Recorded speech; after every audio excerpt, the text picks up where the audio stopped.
শহরের কোলাহল থেকে একটু বেরিয়ে এলেই বোঝা যায় প্রকৃতির আসল সৌন্দর্য কতটা মোহময়। প্রকৃতিকে কাছ থেকে দেখার ও উপভোগ করার তেমনই একটি অসাধারণ জায়গা হলো ভাটের খিল। এটি চট্টগ্রামের সীতাকুণ্ডে অবস্থিত, যা অনেকের কাছেই মিনি সুন্দরবন নামে পরিচিত। এখানে এলে নিরিবিলি পরিবেশে কিছুটা সময় কাটাতে পারবেন, প্রকৃতির সঙ্গে একাত্ম হয়ে অনুভব করতে পারবেন এক অন্যরকম প্রশান্তি।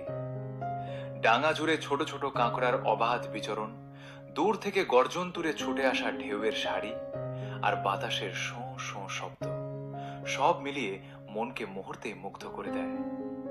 বুক ভরে একটি নিঃশ্বাস নিলেই যেন প্রাণ ভরে ওঠে সতেজতায়। ইচ্ছে করলে ছুঁয়ে দেখতে পারেন সমুদ্রের জলরাশি, খেলতে পারেন কাঁকড়াদের সঙ্গে, কাছ থেকে দেখতে পারবেন জেলেদের জীবনযাপন এবং উপভোগ করতে পারবেন তাদের মাছ ধরার দৃশ্য। আমিও শখ করে একবার জাল ফেলেছিলাম, যদিও কোনো মাছ পাইনি। তবে ছোট ছোট বাচ্চাদের মাছ ধরতে দেখে মনে পড়ে গেল নিজের হারিয়ে যাওয়া শৈশবের কথা।